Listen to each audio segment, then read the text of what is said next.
Buenas y como siempre, que Dios los bendiga a todos. Hoy quería hablar sobre preguntas que me han hecho, situaciones sociales en las cuales me han preguntado si la Biblia es un libro sagrado, si es un libro santo, si es una escritura de una ley, si se debe interpretar en su totalidad. Primeramente, la Biblia no se comienza a escribir. Hoy voy a hablar primeramente sobre el Antiguo Testamento, porque si no este podcast sería muy amplio. Hoy será un capítulo al Antiguo Testamento y posteriormente al Nuevo Testamento. Y la pregunta siempre yo la interpreto de una forma. Y digo, mire, la Biblia no es un libro ni histórico, no es un libro de una ley divina. La Biblia es una expresión divina, pero recogida por manos humanas. Y todos los que descendieron de Adán y Eva nacen con la marca del pecado original. El pecado original, Señor, es que todos nos equivocamos, todos erramos, y a Dios es muy difícil entenderlo. Dios nos hizo complejos y vinimos a entenderlo en un gran porcentaje gracias a Cristo. Si no, no se entendiese bien lo que Dios nos dice. Ahora, y yo digo, todos ustedes conocen que cuando un hipócrita, un fanático cristiano coge la Biblia en la mano, sin duda tiene un arma muy poderosa, un cuchillo de 2 filos. Uno de los extremos le va a lacerar a él y el otro destruirá a los demás a los que le predique. Pero resulta que cuando ven fuera de su mente, casi enferma, colérica, lo reprende a usted y usa cualquier capítulo bíblico, aduciendo que la Biblia es la ley de Dios y todo cuanto esté escrito allí es de obligatorio cumplimiento, es palabra sagrada y por ende ha de ser acatada de punta a punta. Pero el hipócrita que señala con un dedo el versículo sabe las leyes en realidad. Y yo con muchos hermanos he tenido una discusión. Yo le digo, ¿aplicas la ley? La Biblia es sí, la aplicas en su totalidad. Tú la aplicas, las leyes. Los 10 mandamientos los aplicamos todos, pero las demás leyes tú las aplicas. Porque cuando quieres sacar un texto de contexto, nace la hipocresía religiosa. Y cuando me preguntan, le digo, bueno, cuando se habla en la Biblia de esclavitud, ¿tú ves bien esto? ¿Tú ves bien que existe esclavitud? En la ley vamos a seguir con cuando usted compra un esclavo, o sea, nos permite comprar esclavos. ¿Está permitido comprar esclavos? No, eso está mal. Bueno, pero la Biblia dice que yo puedo comprarlo. El Antiguo Testamento me dice que yo puedo comprar un esclavo, ¿cómo que no? El sexismo. ¿Ve bien esto? La mujer no tiene derecho a nada, es prácticamente un objeto, pues entonces vamos a aplicar la ley. La xenofobia con los extranjeros. ¿Usted ve bien esto? Sí. La pederastia. ¿Ve bien esto? No, pero ¿cómo iba a ver bien la pederastia? Bueno, pero ¿qué sucedió con Lot y sus hijas? Búsquelo. ¿Qué pasó con Lot después que se destruye Sodoma y Gomorra? Las hijas podían haber dicho, bueno, pues nos quedamos estériles. Nos vamos a otra aldea, a otro pueblo. Vamos a caminar 100 años hasta que busquemos hombres para tener descendencia. Pero no se acuestan con su padre, lo emborrachan y se acuestan las dos con su padre. Entonces, si un niño tú le lees esto de Lot, ¿qué estamos enseñando nosotros? Y estos capítulos siempre los esconden. El hipócrita siempre esconde estos capítulos porque usted le dice a un padre, miren, la ley de Moisés, usted tiene permitido. En la ley de Moisés no, perdón, salvedad. En la Biblia dice que Lot, como sus hijas no tenían con quién tener hijos, pues, porque el pueblo quedaba muy lejos, por nacer, pues se acostaron con el padre y tuvieron hijos de su padre. Dígale eso a un hombre que tenga 2 hijas. Dígaselo, insinúeselo. Y le digo que realmente y con toda su razón va a decir, no, este señor. Y entonces tendríamos que hacer una apología y tapar y buscar, no porque es que se extinguiría la raza. No se extinguiría la raza si había hombres en la tierra ya. Estaba Abraham y estaban tantos otros. Bueno, ¿qué más da? No era por perpetuar la especie, sino por perpetuar una raza, una etnia. Se llegó a esto. Pero no podemos tapar ese capítulo, ni vengan tampoco luego a decir, no, es que hija se refería a unos ángeles que hicieron. No, señor. Esto es lo que dice. Entonces, el hipócrita siempre va a buscar lo que él le gusta. El fanático busca lo que le gusta para hacerlo. Y por supuesto te dice la Biblia como si fuese una ley y no lo es. El infanticidio. ¿Cuántos niños mata donde llegues? Mata a todas sus mujeres, a sus hombres y a sus hijos. Bueno, pues, entonces, ¿por qué nos peleamos en la guerra cuando dicen que están muriendo niños en una guerra? Si Dios mismo dijo, ve y mátalos a todos, incluso a los niños. No hubo problema en esto. ¿Por qué entonces decimos que estamos a favor de la paz y de que no se maten a los niños? Usted ve bien esto, usted que me está escuchando, usted ve bien esto, pues léase el Antiguo Testamento y va a encontrarse todo tipo de horrores. Ahora, si la Biblia vamos a tomarla literalmente, comencemos por describir las leyes y conductas antiguas. Vamos a comenzar, vamos a poner una ley, como mismo existe una ley que se busca en el Antiguo Testamento y se pone el dedito para hablar de la homosexualidad, de la mujer en el sacerdocio, de tantas cosas. Pues bueno, usted sabe que el que maldiga a su padre o a su madre será condenado a muerte. El que maldiga a su madre o a su padre será condenado a muerte. Así que los jóvenes que me pueden oír en el podcast, o ustedes padres, saben que tienen el derecho de matar a sus hijos cuando por la rebeldía de la adolescencia digan a veces palabras que son un poco crueles. Pues usted tiene derecho a matarlo porque dice, el que maldiga a su padre o a su madre será condenado a muerte. Entonces los jóvenes, ustedes que son guiados muchas veces por demonios, desde un púlpito por demonios, por el mismo diablo primigenio, ya saben que la etapa de rebeldía, de quiero ir a la fiesta y a la actividad, papá, mamá no me dejan, qué malos son papá y mamá, pues sepa usted que ya está condenado a muerte. Su padre y su madre lo pueden matar tranquilamente. Eso dice la ley. Dios nos condena a muerte, así que mejor ustedes aguanten y ni hablen, ni digan nada, ni tengan una rebeldía. Mamá, no me dejas ir a la fiesta de mi amiga. No, hija, no puedes ir. Ay, mamá, qué mala eres. No diga usted eso porque su madre la puede matar y no pasa nada. Ahora ustedes ven, y yo les estoy diciendo esto para entender hasta qué punto se corrompe la mente del ser humano cuando van como papagayos sin cuestionar los textos. Mire, si usted no cuestiona su fe, usted no tiene fe. Al contrario, el creyente, el verdadero cristiano, es el que pone, como dice Cristo, todo se lleva al discernimiento, todo se lleva al entendimiento. Vamos a entenderla, vamos a coger la Biblia y vamos a utilizarla para aquí y para allá. Sí, Señor.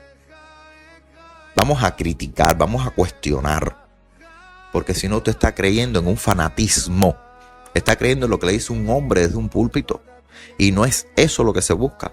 Se busca que usted interprete racionalmente una escritura que puede incluso ser aceptada o no aceptada como un dogma único de fe. Por eso les explico. Esa ley justa. No, entonces cuando yo hablo estas cosas, muchos hermanos, realmente digo hermanos, porque aunque me dicen, no, pero esto es así, llega un momento que me dicen, es que no todo se puede tomar al pie de la letra. Y le digo, entonces no me digas que la Biblia es una ley y que tú la aplicas. Es que fue en un contexto, ya, ahí sí estamos hablando perfectamente.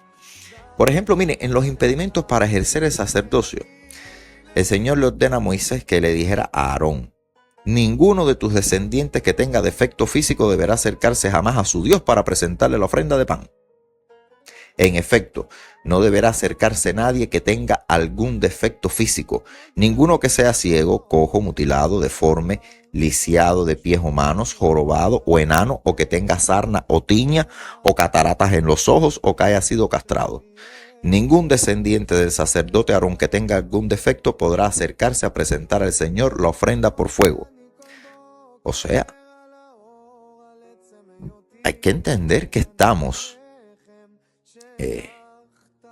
hay que entender que la ley contra la minusvalía no existe. Y hoy le ponemos rampas a los minusválidos. No, pero ¿para qué ponérsela así? Si no pueden ni siquiera ofrecer su ofrenda a Dios. Y a la iglesia que no entren, porque en la iglesia lo que está es el altar de Dios, ¿no? Entonces, ¿por qué entran estas personas? ¿Por qué yo he visto cojos? ¿Por qué yo he visto mancos? ¿Y por qué, sin embargo, no hay sacerdotes ordenados que puedan tener algún defecto físico? O sea, los enanos no pueden ser sacerdotes, no pueden servir a Dios. Le tienen que servir rezando, pero no pueden estar en el altar. ¿Qué es esto, señores? Entonces vamos a ir ciegos por la vida diciendo esto lo dice la Biblia aquí. Porque claro, a la hora de buscar la homosexualidad se busca de punta a punta. A la hora de buscar el sacerdocio de la mujer de punta a punta. A la hora de buscar por qué el hombre es superior a la mujer se busca de punta a punta. A la hora de los ídolos contra otras religiones, contra todo. Pero cuando hay que leerse la ley se interpreta completa o no se interpreta. Si la constitución de un país, usted dice, tiene 100 capítulos, pero de ahí vamos a respetar solo 4, usted no está llevando la ley. Usted no está llevando la ley, la constitución. Usted tiene que llevar la ley en su totalidad. Y eso está en el derecho incluso. Cuando se estudia derecho, a usted le dicen la ley no se interpreta. La ley es interpretable, pero en toda su extensión y no en una parte. Entiéndase, usted puede tener una ley, pero no puede decirle, quiero quitar estos capítulos sí y estos no. No. Se queda total y se interpreta. O si no, se desecha y no se aprueba. Con esto les digo que la ley hay que aplicarla de punta a punta, sino que no se aplique. El Antiguo Testamento, para ir terminando de responder estas cosas que me preguntan, de si todo lo que contiene, mire, perdón, el Antiguo Testamento es un grupo de revelaciones divinas. Cierto es que es un grupo de revelaciones divinas, pero adaptadas por hombres de un tiempo muy difícil. La historia va modificando tanto al Dios que se anuncia como a los personajes que se encaran en las historias. Entendemos que el pueblo de Israel fue muchas veces mancillado, afectado 400 años por la injusticia, la opresión y la esclavitud. Era normal que el Dios revelado, señores, fuese más un sentimiento, un llamado divino a alcanzar esa libertad. Y es ahí donde un Dios débil ante un pueblo que se gloriaban de sus poderosos ídolos tomase un carácter extremadamente peligroso, guerrero, sanguinario y selectivo. Era un momento en el que un Dios que proclamara paz y amor, Señor, Israel no quedaría hoy ni el polvo. Habría que interpretar un Dios que hiciera frente a esos otros dioses, comenzando que en aquella época no existía religión monoteísta, sino monolatría. Y Dios mismo lo dice en el Antiguo Testamento. Monolatría es, hay muchos dioses, pero tú adoras solo a uno. Y eso está en el Antiguo Testamento. No hay monoteísmo, sino monolatría. Usted adora a un solo Dios, pero reconoce que hay otros. Pero usted adora solo uno. Y esto es lo que empieza a hacer Israel. Entonces, el Dios se va adaptando. O yo voy interpretando lo que Dios me quiere decir. En Egipto existían, miren, dioses terribles. Más debía ser, por tanto, el de los judíos. Tú tienes un Dios poderoso, pues el mío es más poderoso que el tuyo. Y se va de ahí decantando. Ahora, desde Adán a Moisés, a excepción de Cristo, y los que siguieron esa tradición desde Moisés, la tradición del único Dios, debieron crear, señores, una sociedad con conceptos defensivos. Adquirir la cultura de otras naciones suponía un descontrol y un retorno al pasado que ya habían vivido. Era necesario para este pueblo, primeramente, tener un Dios más cruel, más fuerte, más poderoso que el resto. Porque solo causando terror se puede amedrentar a las naciones circundantes para prevenir un ataque. Es cierto. Segundo, necesitan una ley propia y fuerte que reúna sin prestamismos culturales la idiosincrasia propia del pueblo de Israel. Aborrecer, por supuesto. Tercero, aborrecer todo vestigio cultural. Fíjense que anoté bien punto por punto lo que sucede, qué es lo que pasa en el Antiguo Testamento. Necesitan aborrecer todo vestigio cultural, todo aporte de las civilizaciones colonizadoras y contemporáneas. El diversionismo ideológico sería aceptar que algo bueno habría en los egipcios, y esto no se puede aceptar. Estamos en guerra. Si a nosotros nos conquista Francia y nos enseña sus ídolos, pero nos da golpes, nos maltrata, nos mata de hambre durante 400 años, señores, yo le puedo decir que por muy bonita que la veamos, pero a mí no me ponen una Torre Eiffel delante más nunca. Porque digo, esto me recuerda a aquello. Pues yo voy a construir entonces algo parecido a aquello aquí propio, algo nuestro. Y eso es lo que tiene que hacer Moisés. Pero Moisés es un hombre. No está en el paraíso, no, está como un hombre. y va teniendo problemas, y a cada problema le da una ley. Pero es que esta ley no puede provenir de un simple hombre. Él no puede decir, yo voy a hacer las leyes. Bueno, ¿y quién eres tú? Y entonces se achacan las leyes a interpretaciones del Dios a quien él ofrece su vida. Por tanto, yo digo, esta ley, yo ahora les hago un podcast y les digo, esta es la ley que tienen que llevar porque a mí me da la gana. Y ustedes van a decir, no, usted es un hombre igual que usted. Nosotros te conocemos, tú vives entre nosotros. No, ya eso es una dictadura lo que tú quieres hacer. Y una tiranía. Pero si yo les digo a ustedes, esto viene de una revelación, ya ahí se pone en duda. Y ustedes van a decir, tuvo una revelación y nos dijo. Y realmente no se hace con un mal, se hace con una iluminación de haz esto a tu pueblo. Pero recuerden que somos hijos de Adán y Eva, nacemos con el pecado original. Todas las grandes figuras del Antiguo Testamento son grandes, pero son grandes en su justo momento y en su justo tiempo. Decir que Moisés fue un psicópata sin corazón, porque todas las leyes que uno encuentra es mata. Las leyes dicen no matarás. No, pero sin embargo después se mata al hijo de la egipcia. Los hijos le contestan a los padres, mátalo. Mátalo. O sea, matar es como... no hay prisión. Es todo muerte o vida. Muerte, vida, y después se pone la expulsión. Entonces hoy vamos a coger a Moisés y vamos a ponerlo en un banquillo y vamos a decirle, mire, usted es un psicópata sin corazón. Pero es que no podemos juzgar así a Moisés ni a los profetas. Sería sacar 2000 años de historia y ubicarlas en pleno siglo XXI. Eso sería ser injusto. Y digo injusto porque el pueblo de Israel no fue mejor que cualquier otro pueblo. Se mataban pueblos enteros, niños incluidos, para que al crecer no empuñaran las armas. O sea, el pueblo de Israel no hace una cosa distinta a lo que ya otros pueblos hacían, que no perdonaban la vida de nadie. Moisés no solo tiene que ser un líder religioso, sino un líder político. Y por eso vemos ambigüedades en la ley. Cada vez que hay un problema, va y medita. Vamos a entender que pudo haber visto a Dios, pero pudo haber meditado. Y en la meditación usted siente una voz que le dice, es esto.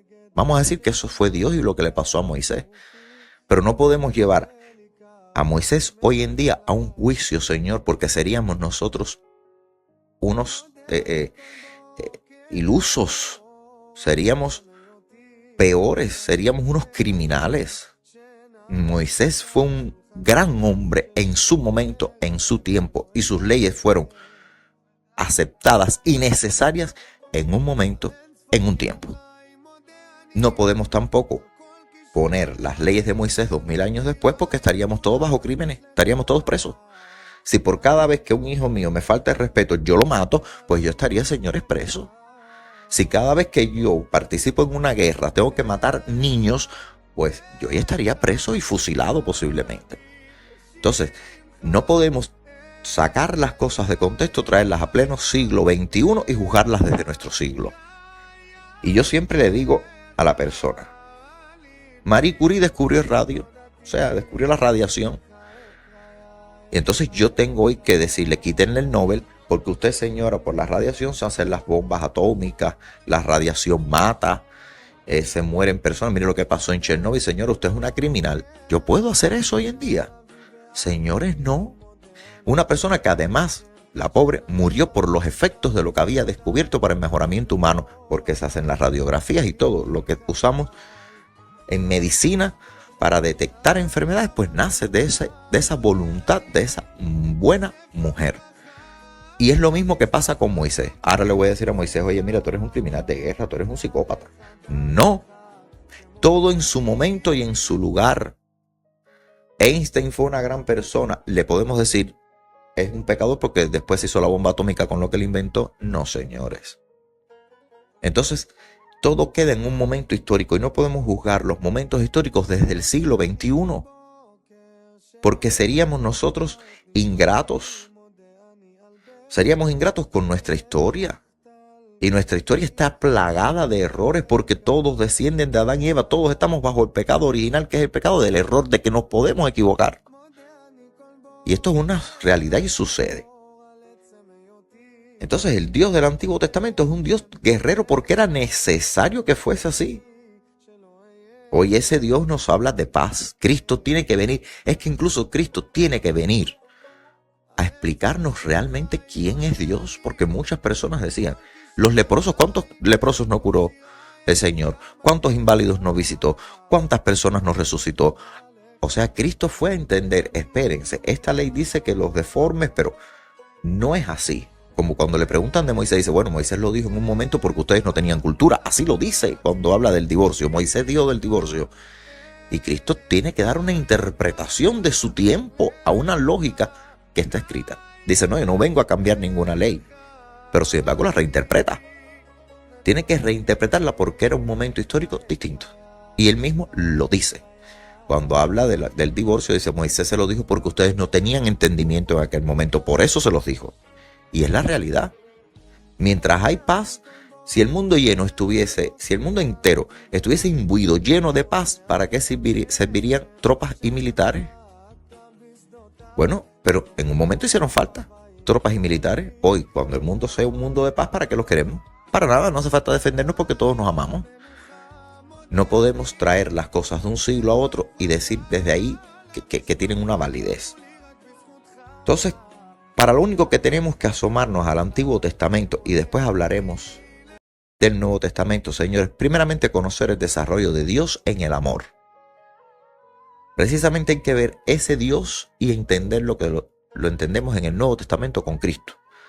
Segundo, valorar e investigar el mundo en que se desarrollan las leyes y la actualización de Jesús sobre estas leyes. Hay que ver la ley antigua y lo que Cristo hizo luego. Y que el Antiguo Testamento es un objeto comparativo. Y entendemos a Cristo y su vida viendo de dónde han venido las tradiciones y costumbres que en Cristo se han hecho nuevas. Lo que les explicaba. Pero no usemos más un texto para sacarlo de contexto y reivindicar nuestras frustraciones, fobias, alimentar odios. Porque si en el Antiguo Testamento se buscaba el odio, justificado en muchas ocasiones, en el Nuevo Testamento dejamos todo el odio y nos enfocamos en el amor. Y creo incluso que los hombres y mujeres del Antiguo Testamento tienen más justificaciones que los hombres del Nuevo Testamento luego de la muerte, resurrección y ascensión de Jesús a los cielos. Porque Jesús sí explicó muy bien y después distorsionaron todo. Entonces, cuando alguien me dice, el Antiguo Testamento, la Biblia, es un libro de autoridad de fe, es una ley, yo digo, ¿usted la aplica toda? Ah, no, yo no la aplico. Sí, yo la aplico en su totalidad. Bueno, pues el otro día yo vi que tu hijo te respondió, el otro día yo vi que entró un cojo a tu iglesia, el otro día yo vi que entró un manco y puso una ofrenda en tu altar, su diezmo, sacó dinerito y lo dio también para tu cepillo. Entonces, ¿qué ley tú llevas? No, es que eso no se puede interpretar así. O la interpretas así o no la interpretas así. O la interpretamos completa o no la interpretemos. Tengámosla entonces como yo lo he dicho. Señores, la Biblia es una inspiración divina. ¿Por qué? Porque Dios existe. Y eso es una realidad. Ahora, que el entendimiento del hombre hacia las cosas de Dios no es perfecto. Claro que no. El hombre que le explique a usted lo que Dios quiere, Señor mío, realmente esa persona es el nuevo Mesías. Porque Juan lo dice. A Dios no lo ha visto nadie. Sin embargo, Moisés sí se dice que lo veía cara a cara. Pero bueno, Juan dice, a Dios no lo ha visto nadie, solo el Hijo y a quien Él ha querido darlo a conocer. Por lo tanto, no podemos entender jamás cuál es el verdadero mensaje de Dios y por eso nos confundimos. Esto es lo que Él quiere, esto no es lo que quiere, esto es lo que es necesario. Me acosté, soñé, eso es una revelación. En el Antiguo Testamento está lleno de revelaciones en sueños, en una piedra, en todo se va viendo que Dios nos habla ahí. Pero una piedra que se cae no quiere decir que yo me voy a caer. Bueno, ¿qué me habrá dicho Dios con la caída de la piedra? que me voy a caer yo, que se va a caer la iglesia. Porque ayer yo tuve problemas con unos hermanos de la iglesia y se cayó una piedra. Bueno, pues vamos a hacer una ley. Esto es lo que Dios me está diciendo a mí. Y realmente sí, la piedra se cae, Dios existe. Pero su interpretación es la de un momento determinado. Es como las personas que cuando están pasando mucho dolor o mucho sufrimiento, están muy tristes, para colmo, dicen, mire, llegan y te dicen, mire, y para colmo, mire cómo se me rompió el rosario. ¿Qué señal será esta? Yo digo, ninguna. Ese rosario se rompió y ya pasó. Pero si yo lo quiero ver, digo, bueno, usted está muy triste, el rosario se rompió, quiere decir que usted está poseída por un demonio. Y quizá no es así, pero yo lo hago con una muy buena intención, como mismo lo hizo Moisés. Si Moisés no hubiese adoptado estas leyes, no existiría un judío en este mundo. Entonces, seamos comprensivos, no juzguemos leyes, no tomemos un libro de autoridad para traerlo al siglo XXI y juzgarlo desde ahora, porque si lo juzgamos desde aquí, estamos primeramente sentenciando a muerte a los que lo escribieron. Y ellos a su vez nos estarían diciendo que la ley es obsoleta. Por tanto, se crearía un ateísmo aunque no lo buscásemos. Lo que sucede hoy es que se buscan los hipócritas, vamos a decir, las personas que buscan y pregonan y hacen proselitismo, le van a decir siempre a usted lo que usted necesita en sus pasiones. ¿Usted qué cree de la homosexualidad? Yo creo que eso es una aberración. Y sí lo es, Señor, mire aquí, lo dice en este libro, lo dice aquí, en este preciso. ¿Y qué usted cree del adulterio? No, el adulterio es muy malo. Sí, verdad, y lo dice aquí, mire, aquí lo dice. Y vi a aquel rezándole a una... Pues mire, aquí no se veneran ídolos. Bueno, pero lleve la ley completa y sepa que si su hijo le falta respeto puede matarlo, entre tantas otras. Entre tantas otras. La pena de muerte prácticamente es hasta por levantarte de la cama. Si la ley se interpreta, interpretenla completa. Pero no la mitad, no selectivamente, no lo que me convenga hacer. Por eso es que yo siempre digo, la iglesia es para todos. Yo no es una iglesia por ni para, no. Una iglesia de todos. Porque así nos entendemos mejor. Si no, no vamos a entendernos nunca. Yo no puedo decir, es una iglesia totalmente que predique solamente un pensamiento. No. Se predica y se incluye dentro de la iglesia todo. Porque es la realidad. Yo no puedo desempolvar una ley del año 1700 y traerla, porque entonces la guillotina también hay que ponerla.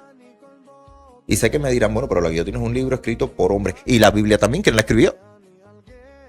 Y el primer libro que se escribe no es Génesis. Vamos a comenzar por ahí, es el Éxodo, después se pone Génesis. La Biblia también fue escrita por hombres. Y los hombres tenemos propensión al pecado original y a errar.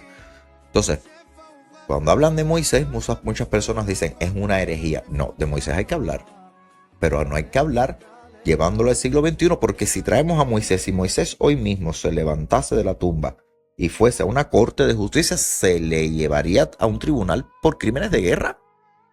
Porque es el primero que maten niños, no dejen, y el que sea cojo no puede, y el que sea, le dirían, señor, usted es un criminal, y sería llevado como tantos otros por crímenes de guerra y serían ejecutados como los juicios de Nuremberg.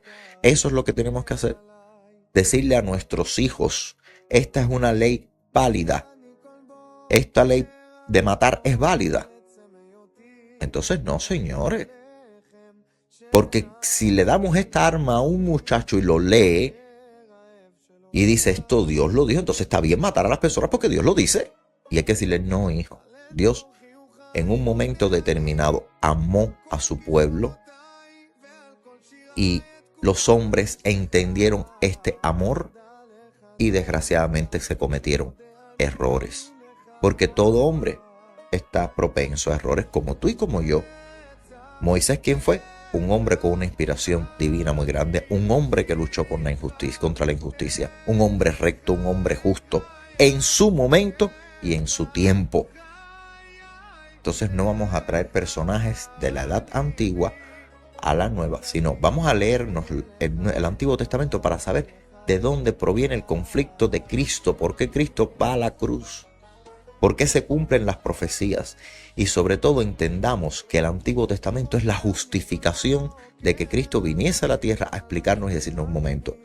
Dios no es un asesino, Dios no mata. Miren, Dios propone esto. Por eso es que la gente decía, va a venir el Mesías y con espada y va a matar y nos va a liberar, y Cristo liberó en el amor. Por eso es que la enseñanza de la Biblia vamos a verla desde el amor y no desde una autoridad de ley que lo que está haciendo es matando el alma de muchas personas. Con esta reflexión, que Dios los bendiga. La Biblia no es un libro sagrado, es un libro de inspiración sagrada en manos de hombres, con interpretaciones de hombres, grandes hombres de su tiempo. Y por eso, cuando vayamos al Nuevo Testamento, les voy a decir que les voy a dar un detallito, como para que sepan a dónde me voy encaminando. Los únicos libros que pueden, como tal, tener una autoridad son los libros del Nuevo Testamento, los Evangelios, porque ahí se explica quién es Dios. Mientras el Antiguo Testamento nos dicen lo que hace Dios, el Nuevo Testamento nos explica quién es Dios y lo que propone al hombre. Con esto, muchas gracias por haberme escuchado. No crean que no leemos la Biblia, la leemos, los salmos son bellos, pero sabemos interpretarla. Porque si no es un arma cargada, que lo mismo, un arma cargada me sirve para suicidarme, pero me sirve para matar a los demás. Y eso es lo que no debemos hacer con las escrituras, que son una inspiración divina y que realmente hay que leerlas con un discernimiento propio para que usted de verdad crea y no vaya corriendo detrás como un fanático más. Hasta aquí el podcast de hoy. Un saludo y que Dios los bendiga en el nombre del Padre, del Hijo y del Espíritu Santo. Amén.